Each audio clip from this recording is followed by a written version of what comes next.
dibuat kebijakannya untuk bisa bagian dari penerapan kurikulum merdeka gitu Pak Doni. Biar orang-orang bisa lebih leluasa dalam memilih mata pelajaran sesuai minat dan rencana. Tapi saat ini eh, ada kebijakan baru lagi, IPA IPS bahasa akan dihidupkan kembali istilahnya ya. Dihidupkan kembali. Kenapa sih harus kembali, atau mungkin Pak Doni punya sudut pandang yang berbeda lagi, seperti apa soal wacana mengembalikan kembali atau menghidupkan kembali jurusan IPA IPS dan bahasa ini Pak Doni? Ya, sebenarnya kalau saya baca ya pernyataan Pak Mendikdasmen, Pak Abdul Mukti terkait dengan kembalinya penjurusan, itu sebenarnya yang difokuskan itu bukan ke kembalinya penjurusan ya. Sebenarnya pada awal Pak Mukti kan mengatakan beliau akan mengadakan apa yang disebut tes kompetensi akademik.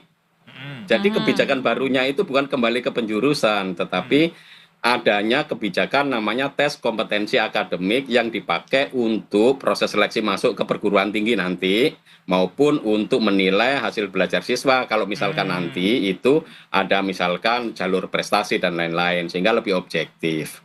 Nah sebenarnya kalau kita bicara masalah penjurusan, itu seringkali masyarakat itu kelirunya itu dikontraposisikan dengan kebijakan peminatan di eranya Mas Nadiem. Padahal sebenarnya kalau kita urut dari dulu sampai sekarang, faktanya penjurusan itu sudah dilakukan dan masih ada sampai sekarang itu. Kalau penjurusan itu yang dimaksud adalah siswa belajar sesuai dengan rumpun keilmuan yang nanti akan menjadi jalur karirnya, sebenarnya baik di dalam kurikulum 2013 maupun di dalam kurikulum Merdeka tetap ada itu penjurusan. Bedanya apa? Di kurikulum 2013 penjurusan itu sudah terstruktur di dalam kurikulum. Akibatnya apa? Siswa itu nggak bisa milih mata pelajaran kan? Ya. Tetapi ada namanya lintas minat.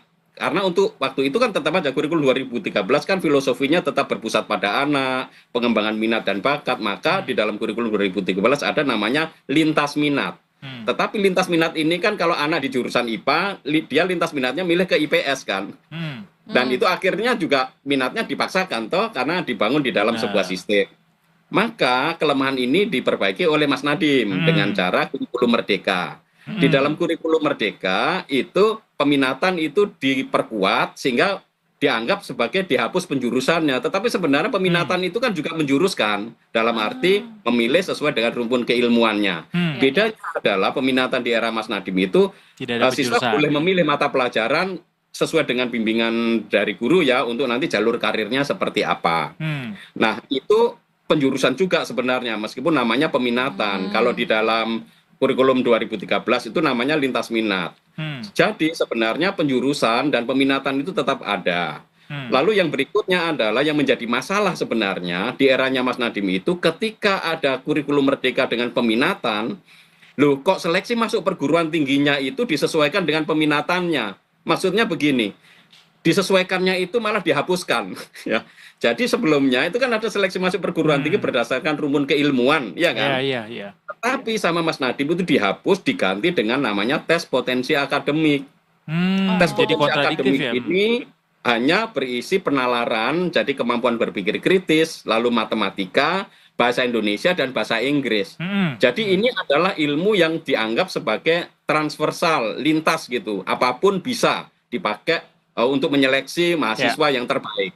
Tetapi yang menjadi masalah adalah kalau misalkan mahasiswa itu mau masuk ke kedokteran, lalu kemudian dia itu ternyata nggak suka biologi di sekolahnya karena gurunya nggak bagus atau anaknya malas, dia akan milih rumpun mata pelajaran IPS yang menurut dia gampang, tetapi dia akan kuat belajar di bidang matematika, bahasa Indonesia, bahasa Inggris dan kemampuan bernalar saja.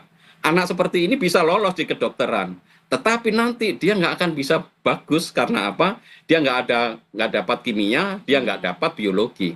Nah ini kelemahan yang terjadi di eranya Mas Nadiem. Kelemahannya jadi seperti ini, perguruan tinggi tidak mampu menyeleksi mahasiswa terbaik karena yang diseleksi hanya yang memiliki kemampuan secara umum begitu saja, seperti kemampuan berpikir kritis, matematika, bahasa Indonesia dan bahasa Inggris. Nah dalam rangka inilah maka Pak Mukti itu memperbaiki Mengapa harus diperbaiki? Ya karena sebuah sistem pendidikan, kalau tidak ada evaluasinya, bagaimana kita mengukur? Kalian pada saat kuliah atau pada saat sekolah, ada nggak ujiannya? Ada kan? Ya. Jadi meskipun itu merupakan peminatan, seharusnya apa yang diminati itu juga diujikan dong. Karena kan Ya. banyak anak yang memilih peminatan biologi untuk menjadi dokter kan. Ya. Kenapa malah justru rumpun ujian berdasarkan biologi ini dihapuskan oleh Mas Nadiem? Itu kan yang menjadi masalah kan. Sehingga universitas nggak bisa menyeleksi. Katakanlah nih sama-sama skornya 95 begitu ya. Tetapi di antara skor 95 itu mana yang terbaik? Kan nggak bisa. Itu akan bisa diuji mana yang terbaik kalau ada rumpun biologi dan kimianya yang diujikan, begitu loh. Baik. Itulah yang sebenarnya menjadi akar persoalan. Jadi polemik antara penjurusan, lalu kemudian peminatan, itu sebenarnya tidak perlu terjadi. Lagian kalau misalkan anak-anak nanti stres, ini kok kayaknya bolak-balik timbul tenggelam. Sebenarnya enggak. Kalau peserta didik atau siswa itu belajar sungguh-sungguh apa yang diminati, kan ujian itu bagian dari persekolahan ya. Betul. Masa ujian nggak ada, mau hidup aja. Masa ujian nggak ada tekanannya gitu Pak ya. Jadi sangat absurd. Lebih lagi ini yang menurut saya fatal dilakukan di eranya Mas Nadiem adalah dengan menghapus ujian nasional dan menghapus seleksi masuk perguruan tinggi berbasis mata pelajaran, itu kita tidak memiliki alat ukur objektif untuk menguji keberhasilan sebuah proses pendidikan. Ya itu kan membahayakan ya bagi masa depan bangsa kita. Universitas nggak bisa memilih mahasiswa terbaik. Anak-anak itu sendiri nggak bisa menilai dirinya sendiri, saya ini sebenarnya kualitasnya seperti apa. Kalau selama ini itu hanya sekolah yang menguji, kita tahu kan sekolah itu banyak main matanya dengan anak-anak ya. Banyak manipulasi nilai. Sekarang itu nggak ada nilai rapot merah kok. Zaman saya masih ada anak tidak naik kelas. Tinggi-tinggi semua Pak. Apalagi di kurikulum Merdeka semua anak harus naik kelas. Itu kan absurd ya. Itu kebijakan yang tidak masuk akal. Jadi Pak Muti itu sebenarnya ingin memperbaiki kebijakan-kebijakan yang di eranya Mas Nadiem itu sebenarnya kurang tepat lah ya. Kalau saya sih tegas itu keliru itu kan. Begitu. Jadi ini seperti menyempurnakan kurikulum Merdeka gitu Pak. Iya, jadi kurikulum Merdeka yang baik pasti akan tetap dipertahankan, tetapi yang kurang itu yang sebelumnya ada ujiannya sekarang diadakan lagi. Tetapi itu bukan kembali ya, karena dalam sistem kita itu ujian kan menjadi bagian penting. Lah bagian yang penting ini sama Mas Nadiem dihilangkan. Jadi sebenarnya kita bukan kembali atau mundur ke belakang, bukan. Tetapi justru kita menata kembali sistem pendidikan kita sehingga menjadi sistem yang kuat. Kita bisa menilai hasil belajar anak-anak dan anak-anak bisa menentukan, oh saya ternyata kemampuannya seperti ini, sehingga mereka termotivasi untuk belajar. Bahkan bisa juga dipakai untuk belajar di luar negeri ya, sebagai kredit poin. Karena dulu ketika ada ujian nasional, beberapa kampus di luar negeri mengandalkan pada ujian nasional yang itu sangat objektif. Karena ujian nasional itu nggak bisa dibocorkan soal-soalnya. Meskipun bisa dicurangin. Kalau dicurangin itu kan masalah teknis ya, pelaksanaan di lapangan. Guru, sekolah, pengawas, kong kali kong. Nah itu kan berarti hanya masalah pelaksanaannya. Tetapi ujian nasional sendiri nggak bisa dibocorkan. Dan itu relatif objektif. Jadi hasil kami waktu itu kan saya kebetulan anggota Badan Standar Nasional Pendidikan yang menyelenggarakan ujian nasional itu jelas menunjukkan bahwa ujian nasional berbasis komputer itu sangat objektif.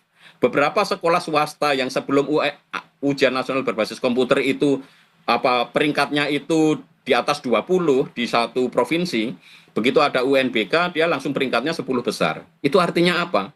Banyak sekolah negeri melakukan kecurangan pada saat ujian yang berbasis kertas.